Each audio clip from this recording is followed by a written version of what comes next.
Welcome to You Are Not Alone. I am spiritual medium Erica Gabriel.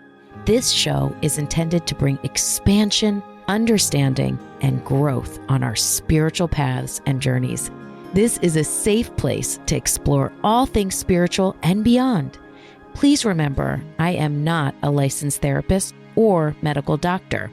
Seek immediate professional help if you need mental health or physical health support.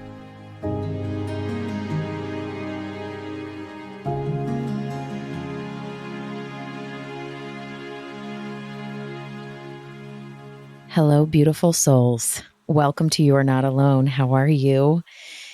So, I've been thinking of you guys a lot.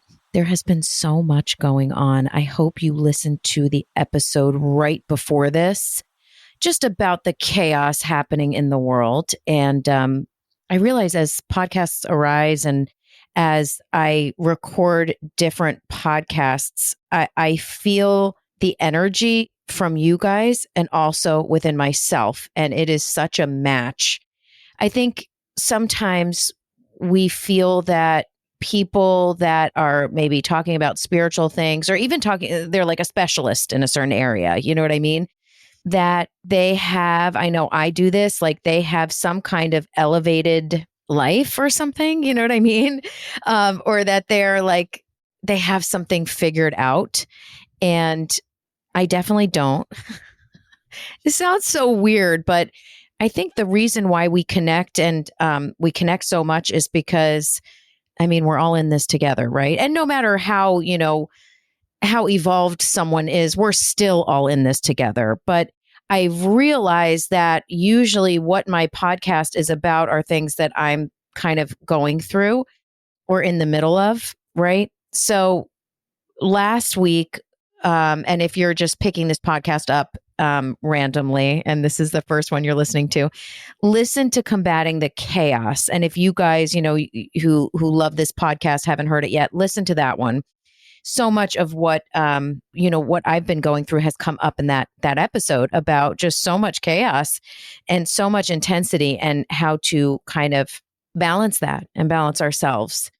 And I didn't know how much I needed to think about that until I went to therapy this morning. It's so weird.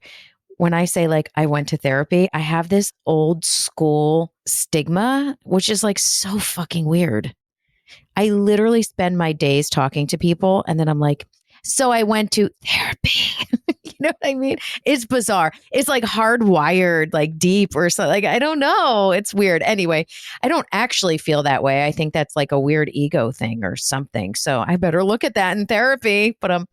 Ching. But anyway, I was at therapy and as we were talking, my therapist was like, yeah, you can't watch the news anymore. And I was laughing because the whole last episode was all about watching the news and how I love to watch the news and I love to be informed. But she was like, yeah, you can't watch the news like at all right now, just due to where you are and where you are in your unfolding, your spirituality as an heightened sensitive. It's like super unhealthy for you. So it was kind of funny if you heard the last episode. I talked a lot about watching the news and combating that. And basically she was like, you're on a no news diet. And I have not. So my husband doesn't listen to the podcast and I'm not going to tell him that she said that because he's been telling me that for years. Stop watching the news. Stop watching like mysteries, like Dateline, whatever. Like it's fucking with you, not in a funny way. Like it's actually affecting your brain and, as a sensitive soul in the world. So I am not going to tell him. So if you know him, don't tell him because then he's going to be like, I know, I told you. You're getting it from your guides. You're getting it from your therapist and you're getting it from me. Similar thing happened. Little side story here that you guys might like. My cat, Christopher, I grew up with a Tigger cat, like a tiger stripe cat, he's like striped. And he was just a fat cat. And he was the sweetest, most snuggliest, cutest cat. And his name was Tigger. And then my sister got a cat that was a striped cat. And it was so fat. And his name was Bubba. And he was the cuddliest, smushiest, greatest cat. So when we were adopting our cats, I wanted a Tigger cat. And so we got this tiger cat named Christopher. No, we didn't name him. He came with that name and we kept it. And he's really fat now. He's like a fat, smushy, snuggly cat. And my husband's like, he's fat. We have a fat cat. That's not nice. Like, we need to put him on a diet. And I'm like, he's not fat. He's perfect. This is what these cats are. Like, they're smushy and snuggly and kind of fat. Now, before you come after me and say, Erica, that's so wrong. You shouldn't want your cat to be fat because then they don't live as long. Like, just don't come for me. I get it. Like, I know, but I like him. He's perfect and the smushiest, snuggliest, best cat. So then I had to take him to the vet. And I took him to the vet, and the vet was like, your cat's fat. You have a fat cat. Your cat's fat. And I was like, fuck. So I didn't tell my husband, but I told my daughter. She's 9. And I was like, the vet did say that Christopher was fat. And she was like, Mom, you need to tell Dad right away, or else I am telling him for you. And I'm like, fair enough. I've taught her well, so I did end up telling him. He was like, yeah, I know. I told you he's fat. I think I don't like the words like, I told you so, but I should give it to him every once in a while. But so that's the deal with news, which kind of just goes along with last episode. I think we're all being inundated, and it's very, very intense, and we want to be informed, but it's just so intense. So I am on a news diet. It's not cute. It's not fun. I want to go to CNN and MSNBC right now, but I'm on a news diet because as a sensitive spirit, it's starting to make times of joy less joyful because I'm so deeply disheartened and saddened. So I just want to give you guys that, that little update there.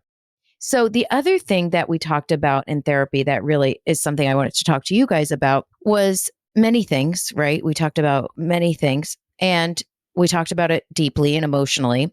And then we also talk about it practically. So I work with a cognitive behavioral therapist. And we talk about things practically, which is very important to me. As you guys know, if you know me and you've been listening to me for a while, everything spiritual is also reflected here in our earth element.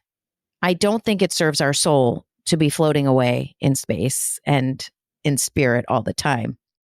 Although I spend, more than half of my life in spirit, I also focus on staying grounded in my life, my friends, my family, staying here, staying grounded so that Erica can continue to learn lessons as Erica in this life. So it's important to stay grounded. And that's why I really like her as well, because she helps me with life stuff. So we talked about my desire to continue to create courses and I'm going to simplify it because obviously it was a whole long in-depth conversation. But we talked about my desire to create more content, more courses, and to talk on a scale that resonates with many people all at once, like the podcast, right? So when I do one-on-one readings, it's a beautiful experience with one person. It's a very intense, personalized experience. And at times, I'm like, fuck, I wish 300 people, 3,000 people, 3 million people could have just heard that reading because it would serve them. So my goal and my desire is to continue to spread these messages on a broader scale. Okay, great. So when we were talking about it, technically, not spiritually, emotionally, she was like, but you read so much, how, you have to think about how you can create space to create the other things that you are inspired to create, right? So as we got into it, we realized that it is about planning, focus, and discipline. You have to plan when you're going to have those times. You have to focus on how you want that to go. You have to focus on what you want. And then you also have to, show up for it, be about it, show up. You write on your calendar that those 3 hours, you're not going to, whatever, go have coffee with a friend, which is also highly beneficial, but I'm talking about something else. You're going to focus and you're going to be about it and you're going to plan it.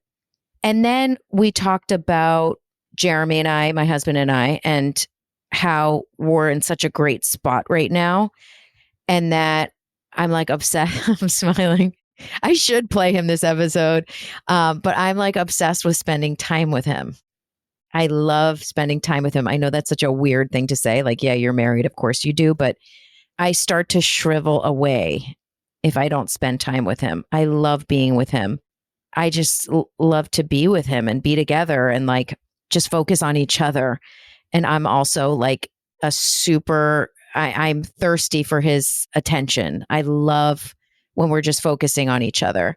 And again, it's like, okay, you have to create space for that and you have to be devoted to that. So when you do have space for that, you don't cancel and you're focused on it and you create space and you plan for it and you write it down. And then, you don't like do errands when you have that time. You're just focused on each other, right? So it was that.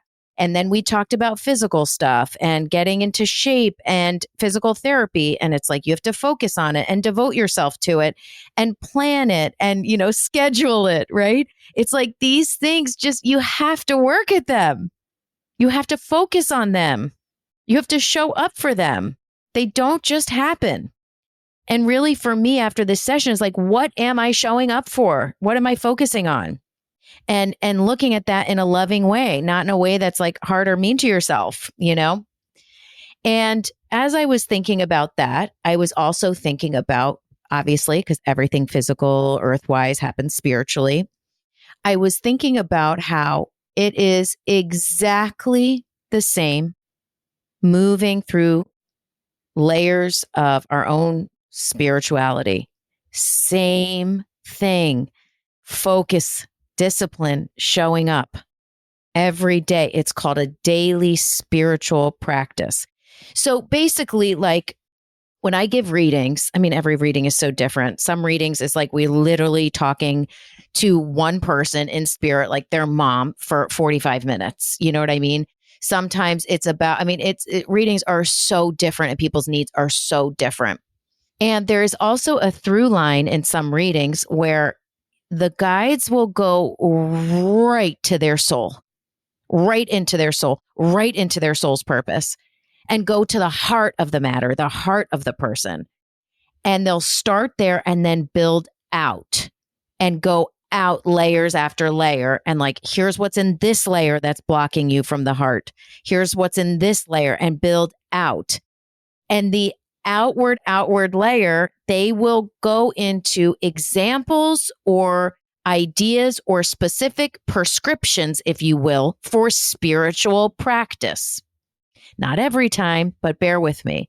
So they will build out and they will say, after they build out, here is what we recommend as a daily practice to move through the layers to get to the heart of the matter and why your soul is here and your purpose. So they may tell someone to, go for daily walks in nature, or they may tell someone they will align what will actually help them to get to the heart of the matter. Is this making sense? Say yes if it is. Yes. Okay, good. So at times, people will be like, so the answer to my life problems is stretching. You know what I mean? Or the answer is journaling, or the answer is going for walks. Okay, like what the fuck is this? I wanted you to tell me like the name and birthday and exact location of the man I'm going to marry or the woman I'm going to marry or whatever. And as Erica, at times when I hang up the phone, I'm like, I can't do this anymore. They're not getting it. They don't see how taking responsibility for themselves and their daily practice has anything to do with anything, because they think God is some far off, distant thing that's either cursing you or blessing you. The idea that God is within you is like, we have to start there. And then my guides say, you don't get to quit. This isn't about you. Everyone is at a different place. The words that spirit is speaking through you are processing in that person's soul at the rate that their soul can process and digest the information. Whether that information helps them today, tomorrow, 2 years from now, 10 years from now, they were meant to hear it. And you're getting frustrated, want to quit because of your own fucking ego. So quit it, get yourself together and get on the next reading because you're here to serve and you're here to serve God. Okay. That's exactly what happens sometimes when Erica gets frustrated. And then my guides come in and they're like, yo, stop. Because you're taking away the power of spirit and what spirit is working through you to these people. So what happens is we get into that. And it was very, very similar to what I was coming down to in therapy about life stuff. Same with spirit, which applies to life. You have to devote yourself to spiritual practice if you want things to shift and change. I mean, there's nothing else. If you take my course called The Way, you will have clear and specific tools to use in building yourself a spiritual practice. That's it. And it seems like, how can that be it? Spiritual practice. It's like, because it is. Because we are under the illusion that the presence of God is some faraway place. Like I said, that's like, I like Erica today. I don't like Erica today. Erica didn't pray right, so she's not being blessed. I don't like Erica's outfit, so she's not going to get a parking spot. You know, we think like God is in the parking spot, right? It's like, that is not how God works. You are one with God. You are connected to God.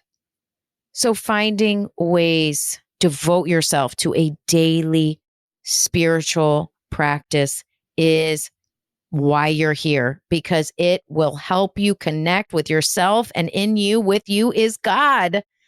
So when you connect with yourself, you're devoting yourself to God. And when you devote yourself to God, things start to melt away. We feel better. We feel brighter. We feel raised. We feel gratitude.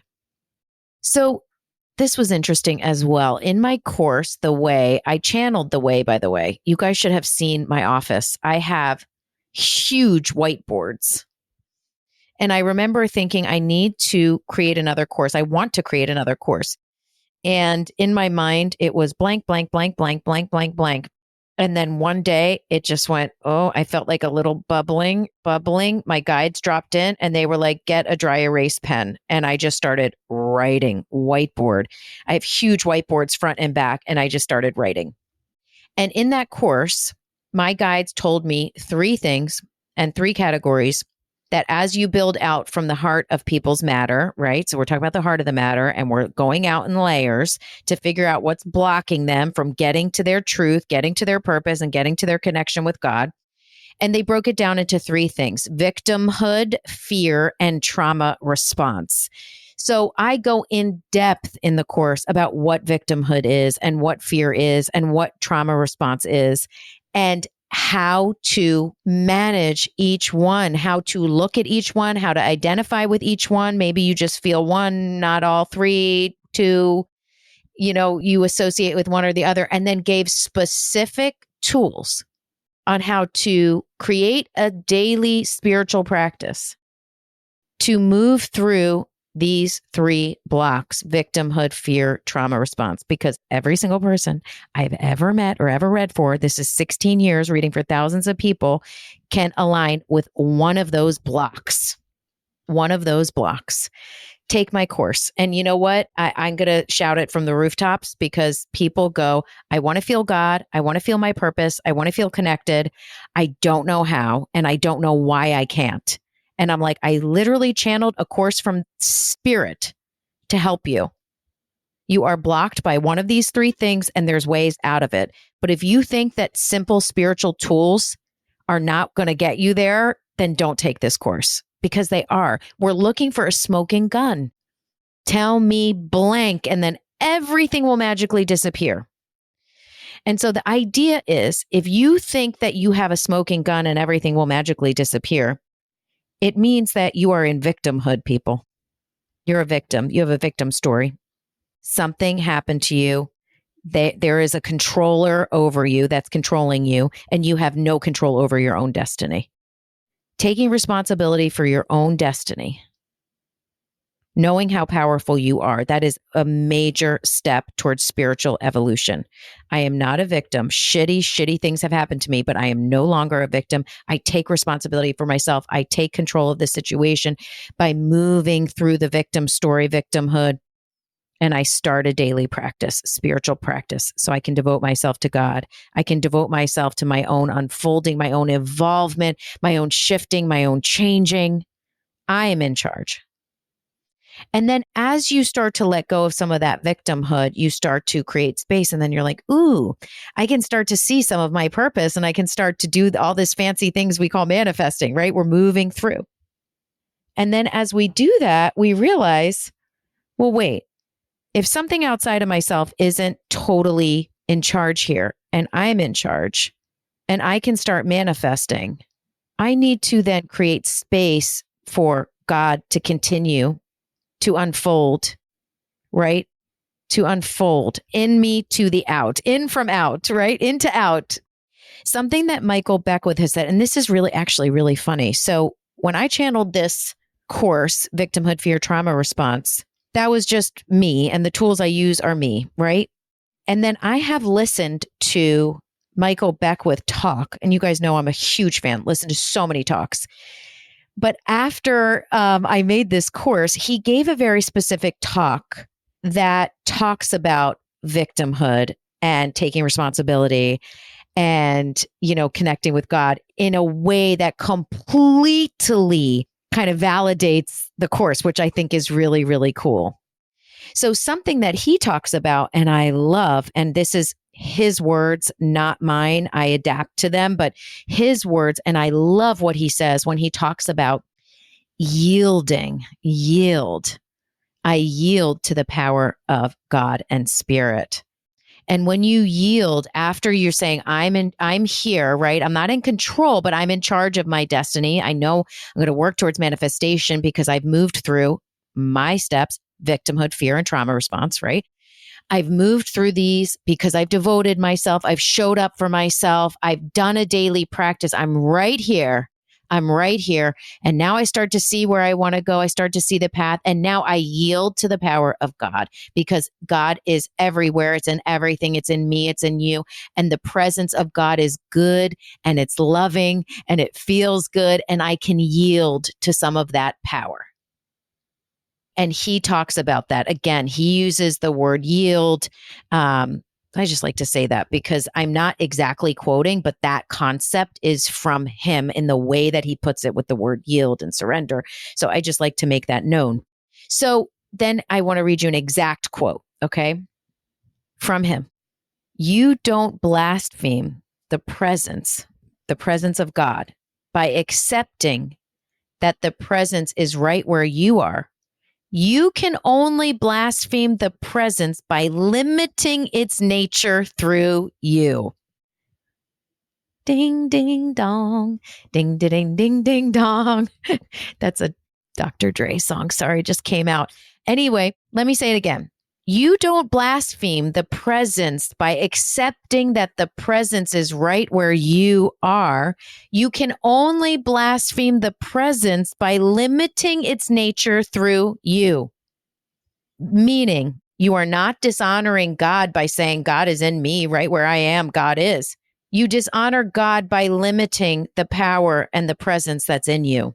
And we limit it with blocks in our path, and we limit it with victimhood and fear and trauma response. And we release those things by devotion and showing up and daily practice. So when Spirit tells you, here are some tools of daily practice to help you, don't write it off that it's just fluff bullshit. It is it. It's it. When you show up for yourself and you devote yourself, you are honoring God. Does this make sense? Say yes. Good. Isn't that so good? Doesn't that feel so good? And then people go, so it's all me?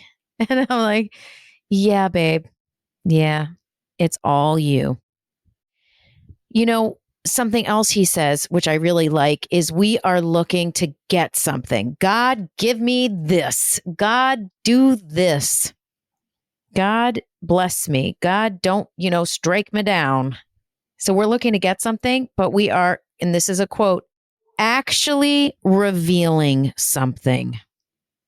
Let me say that again from Michael. We're looking to get something, but we're actually revealing something. When you reveal something, you see it. Ta-da! Because it's in you. At the end of the day, you can go to any spiritual class, any yoga class, any sound bowl class, any guru retreat, anything. And those are amazing tools. I hope to do a retreat for you guys. I really do. Do you guys want me to do a retreat? That is definitely brewing in me. But these things are freaking awesome tools. But at the end of the day, it's still you that puts your head on the pillow. It's still you. And unless you go into yourself and practice, daily practice, you're going to have to do it eventually, no matter where you search or look, right? I think the other cool thing, and just going back a little bit about yielding, that I love that he says, is like, I think about, when you go to a restaurant and you place an order with a waiter or waitress and you place an order, let's use a grilled cheese for an example. I'm kind of hungry and I think grilled cheese is like the most delicious food. But anyway, when you place an order for grilled cheese and they go, great, let me put that in for you and I'll be back with your beverages or whatever. You don't get up and follow her and go, did you get my order? Did you get my order? Oh my God, is my order not coming? And then she's like, yeah, I've got your order. I'm with you, babe. I want you to get your grilled cheese. And then you go in the back to the chef and you're like, do you know how to make a grilled cheese? Are you going to do the grilled cheese? I don't know. Right? It's like you're blocking everything. You're limiting the power, the yield, the surrender. There is that component of surrender and faith. And it's hard, very hard to do that when you are riddled with blocks in your path. We can't just be like, I surrender to God and I'm floating on air and I have rainbows shooting out my ass. You know what I mean? Like, it doesn't work like that. I mean, it can. Anything can happen. But the idea is it takes practice to move things out of your way. What do you guys think about that? How are you feeling after hearing that? I think it's also hard too, because I talk to a lot of people that have a lot on their plate. And when you hear someone say, you need to do more, you're just like, sweet. Thanks. Like, I don't need more to do on my to-do list. And so I think, and I've said it on this podcast a million times, like, take it slow, take it small. Just take 10 minutes. Take 10 minutes and take some deep breaths. Just start slow. It doesn't have to be, meditating in a corner for 4 hours. And you guys know I always say that. Just take a minute and set your mind. My mind is to breathe and to allow this peaceful presence to reveal itself. I hope that helps. I love you guys so much. If you're hearing this in real time, I have some available reading spots. And then I don't have any for a long time.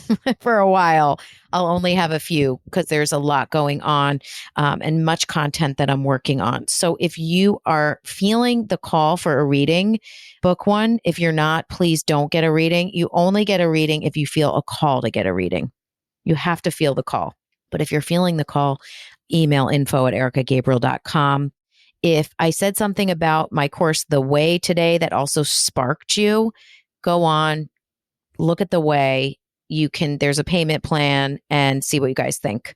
I hope that this session served you. I think there is some information in this podcast that we've heard before. We have so heard it before, but looking at it in a different way or thinking about it in a different way or hearing it again can help us, process it in a new level, a new layer. We can process at the pace that our soul is ready and willing to process. So sometimes when we hear things over and then over and then over again, it's like, oh, I get it. Oh, I get it. I get it. It can be helpful to hear some repetition. And I'm a big repeater. Friends and family, like, I know you already said that. You just said that. Oh, it's kind of annoying. Well, anyway, I hope everyone's doing well. I'm thinking of you all. My greatest, deepest prayer and intention is that this podcast continues to serve, or else what am I doing it for? You know what I mean? So my hope is that this podcast served you. All I ask is that you share it. And if it's in your heart, comment on it on Apple Podcasts or leave me a rating. So people that are searching through, 4 million podcasts may see something you write and it may resonate with them. And then they hear something on the show that also serves them. But I really love you all. And I cannot thank you enough for your continued support and really your devotion to the show, because a lot of you have been listening for years now. And I really appreciate it. And I love you and God bless you. And honestly, if you take nothing else away from this entire podcast, just take with you the knowledge and the feeling deep in your soul that you are not alone. God bless everyone. Stay tuned and make sure you follow me at Spiritual Medium Erica.